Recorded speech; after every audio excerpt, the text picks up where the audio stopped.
Hey, Cup, good morning, Miss Cup. Hey, boss, how are you? Good. See these things on my hand? I here? do. What's happening there? A bunch of Romans broke in my apartment, tried to crucify me. Yeah. Stigmata? I guess. Yeah, Go with stigmata. It's better. So I'm watching gbtv.com the other day, and you're on. I am. You on a lot? I'm on intermittently. Yeah. I do some political coverage, and then I'm also doing some college programming. But I look at all the people, and I like Glenn, as you know. I do know. He likes you, too. Yeah. But I'm not going to be surprised if I turn on someday, and you're all lying there with those Nike tennis shoes and purple straps on. And a big vat of Kool-Aid. You know what I will tell you, and I don't know if this is a breach of my confidentiality agreement or not. I think not. But they did all do like a juice cleanse recently.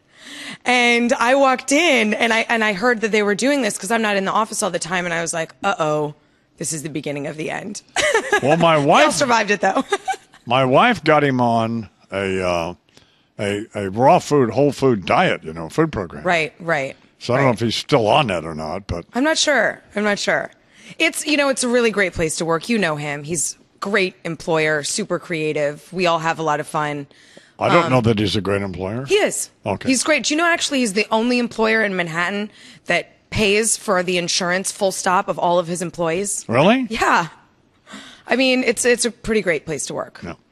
And he's not nuts around the office, or? No, I actually just introduced him to my parents.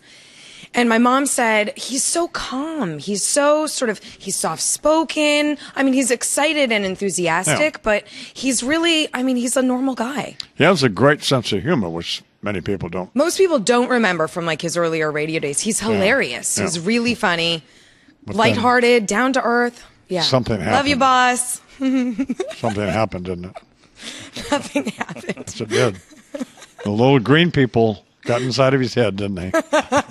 And they made him crazy, didn't they? A little crazy. So, do you guys over there like anybody who's running for president?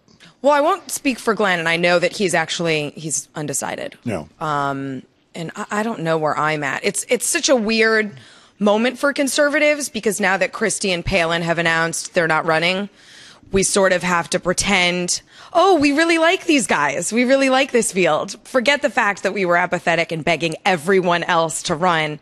We really like these guys. It's kind of like, when you break up with your boyfriend and you badmouth him to all of your friends, and then you get back together and everyone's like, oh, congratulations. Yeah. It's like that. Romney was our boyfriend. We loved him 4 years ago.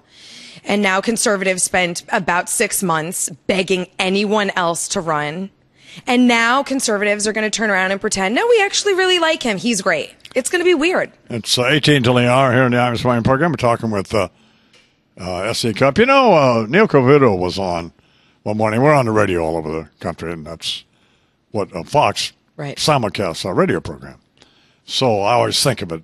I always have radio in my head, so that's why I give the time all the time. But then he pointed out that 80% of our listeners are probably in cars in the morning. And they all have radios in their cars. So this is a really good story. It's not good, is it? Well, they have clocks in their cars, you mean? Clocks, yeah. What did I say? Radios. Well, they have radios and clocks, yeah. So. We would hope. Yeah, right. But I don't know why I even brought that up. So I just maybe solved. But you're on the radio for Glenn, aren't you? Well, I'm on gbtv.com, and I, come in as needed to do political, analysis, or sometimes I'll come on his radio show in the morning. But do you have your own radio show? No. I thought you did. Oh, I did. When I first went over to Mercury, I did have my own show. And then when we began to prepare to launch GBTV, we all sort of retooled, and I started focusing on the launch. So y'all do it here in New York, right? Mm-hmm. Right. Just down the street. Isn't he talking about moving to Texas? Yeah, I think Glenn is going to move to Dallas. In fact, I've tried to get him to. I go to Huntsville every couple of weeks, Huntsville, Texas, which is not that. Yeah. I don't know how far it is from Dallas, but it's not that far, a couple hundred miles maybe. So. Well, I love Dallas, and I'm hoping this gives me an excuse to visit. I hope he has a guest room open. Speaking of that, I tried to get him to let me stay at his house. Yeah. Me and David and Wyatt, but he said it was okay, but he was going to be there. Which is not okay. No. It's not okay. Well, he is moving, but we're not all going. Did you think Sarah Palin would be a viable candidate? I did. Sarah Palin has still a ton of support. And as someone that covers this, I thought it would have been a really interesting You're not jerking my chain, are you? No, I would have really liked her to have run. I didn't like how long she waited, and I made the same complaint against Chris Christie for waiting so long, because none of us then imagined any of the 9 people on the stage as president. We didn't invest with endorsements, with support, with money. We were so distracted by the will he or won't he, will she or won't he. I think it really detracted from sort of conservative momentum, and I think we're going to have a tough time now doing this emotional about face. What would have been Sarah Palin's, in your view, you're pretty smart, qualifications to be president? Well, I mean, you could tick down the sort of usual, go through her resume. She was a governor. Like, why we hired her here at Fox? Experience, why? Because she's hot. Don't say that. That's not true. That's what Roger said. So then why'd they hire you? Same reason. That's just a hurtful thing to say. Right. That's like, here's what that's like, S.E. That's like going to the home to visit Grandpa. And Grandpa's there, and he's having a nice little chat with you, like we're having. Right. And Grandpa is battling cancer, and you decide to say something mean to Grandpa. I hope you're happy. Well, you said something mean about my friend. And I did? Yeah. Okay. Yeah, I mean, I think she's a pretty smart lady. And if we spent, 8 years bashing Bush as some kind of nepotism experiment gone wrong, then Sarah Palin's exactly the kind of person we should welcome in politics. She got there completely on her own. She confronted the old boys network. She, really sort of, was iconoclastic in Alaska. And she got a lot done. Whether or not you think that translates to presidential experience, that's up for debate, but she's unequivocally a woman to admire. How about Herman Cain? You like him? I do. I've met Herman Cain. I interviewed him at length.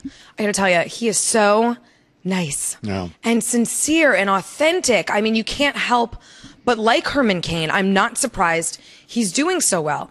By his own admission, he will have to shore up his foreign policy bona fides. He really gets into trouble when he talks about that. I asked him, talked to him, if anybody he'd had an interview with tried to sandbag him and get him to identify the president of, say, Uzbekistan or some wacko country. Right. Except so far what do they you have read? them. Right. He will get those kinds of questions. He will get the, what do you read? What do you think of the Bush doctrine? Those kinds of questions. Absolutely. That could be a problem for him. He doesn't always.